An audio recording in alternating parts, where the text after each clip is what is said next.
যে ৩টি কাজের জন্য আমাদের ঘরে বরকত আসে না। আজকে আমি এমন ৩টি কাজের বিষয়ে আলোচনা করব যে ৩টি কাজ যে ঘরে হয় সে ঘরে কখনোই বরকত আসবে না। অনেকেই বলে আমার ঘরে বরকত নেই, আয় রোজগার ভালোই হয়, হাজার হাজার টাকা উপার্জন করি, কিন্তু সারাক্ষণ কোনো না কোনো বিপদ লেগেই আছে। হয় কোনো মাসে বাচ্চাদের রোগ ব্যাধি, নয়তো কোনো দুর্ঘটনা, না হয় বড় কোনো ধরনের ঋণের বোঝা লেগেই আছে। এমন কোনো সপ্তাহ নেই যে সপ্তাহে ডাক্তারের কাছে যেতে হয় না। আর এই সব কারণে আয় রোজগার হওয়া সত্ত্বেও মাস শেষে অভাব অনটন দেখা যায়। আমরা জানি না কি কারণে ঘরের বরকত চলে যায়, তাই আমরা সেই সব কাজ করে বসি, আর তার ফলে আমাদের ঘরে বরকত থাকে না। তাই আমি আপনাদেরকে এমন ৩টি কাজের বিষয়ে বলবো যে সমস্ত কাজের জন্য আমাদের ঘরের বরকতসমূহ দূর হয়ে যায় আর ফেরত আসে না। সেই সমস্ত কাজ হল: নাম্বার ১, মিথ্যা কথা বলা। যে ঘরের লোকজন মিথ্যাবাদী সেই ঘরের বরকত দূর হয়ে যায়। আর মিথ্যা এমন একটি অপরাধ যে মিথ্যা বলে সে নানান রকম গুনাহে লিপ্ত হতে পারে, আর এসব গুনাহ ও অপরাধের কারণে তার ঘর এবং জীবন থেকে বরকত চলে যায়। এক ব্যক্তি নবী করিম সাল্লাল্লাহু আলাইহি ওয়াসাল্লামের কাছে এসে আর্জ করল, ইয়া রাসূলাল্লাহ, আমি অনেক অনেক গুনাহ ছাড়তে চাই কিন্তু পারি না। তখন প্রিয় নবী করিম বলেন, তুমি শুধুমাত্র মিথ্যা কথা বলা ছেড়ে দাও, তখন দেখবে আস্তে আস্তে তোমার সব অপরাধ তোমার থেকে বিদায় নিয়েছে। যখন সে মিথ্যা বলা ছেড়ে দিল তখন তার আস্তে আস্তে সকল কুঅভ্যাস দূর হয়ে গেল। সুতরাং মিথ্যা হল সকল অপরাধের প্রথম পদক্ষেপ।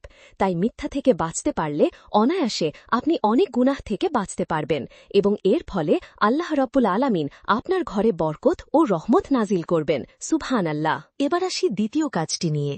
দ্বিতীয় নাম্বার কাজটি হল আল্লাহ প্রদত্ত নিয়ামত ও রিজিকের সাথে বেয়াদবি করা যাবে না। এখন আপনি ভাবতে পারেন, আল্লাহর নিয়ামত তথা রিজিকের সাথে মানুষ কিভাবে বেয়াদবি করে? বেয়াদবি মূলত আমরা করি অপচয়ের মাধ্যমে, এবং এই অপচয় যারা করে তাদের ঘর থেকে বরকত চলে যায়। আজকাল এমন হারে অপচয় বৃদ্ধি পেয়েছে যা ভাষায় প্রকাশ করা যাবে না। প্রয়োজন না থাকা সত্ত্বেও অতিরিক্ত জিনিসপত্র কিনে ঘর ভরে ফেলছেন। এছাড়াও গৃহস্থালির খাবার দাবার থেকে শুরু করে প্রয়োজনীয় অতিরিক্ত খাবার রান্না করা, অতপর পচাবাসি হওয়ার পর তা ফেলে দেওয়া, এছাড়াও অসারিত খরচ বাড়িয়ে ফেলা, এগুলো অত্যন্ত ভয়াবহ রকমের কুঅভ্যাস।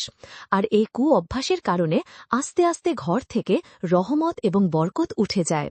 তাই আমাদের প্রত্যেকের ঘর থেকে এই অভ্যাসগুলো দূর করতে হবে। আমরা সারাদিনে কত খাবার নষ্ট করি, কিন্তু একবার ভেবে দেখেছেন কত মানুষ অভুক্ত আছে এই পৃথিবীতে? আয়োজন করা হয় বেশি আর খাওয়া হয় কম, কিন্তু অপচয় হয় বেহিসাব। আর এই কারণে আমাদের ঘর থেকে বরকত উঠে যায়। আল্লাহ তাআলা আমাদের সকলকে এই বিষয়গুলো এড়িয়ে চলার তৌফিক দান করুন, আমিন। তৃতীয় বিষয়টি হল নামাজে অবহেলা করা। যারা নামাজ না পড়ে আয় রোজগার কামনা করে তারা মূলত বোকার স্বর্গে বসবাস করছে।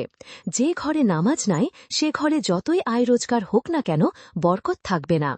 রাসূলে পাক সাল্লাল্লাহু আলাইহি ওয়াসাল্লাম বলেছেন, ফজরের নামাজ মানুষের আয় উপার্জনের বরকত দান করে। অন্য একটি হাদিসে আছে 5 ওয়াক্ত নামাজে 5টি ফজিলত। নাম্বার 1, ফজরের নামাজ না পড়লে চেহারার উজ্জ্বলতা নষ্ট হয়ে যাবে।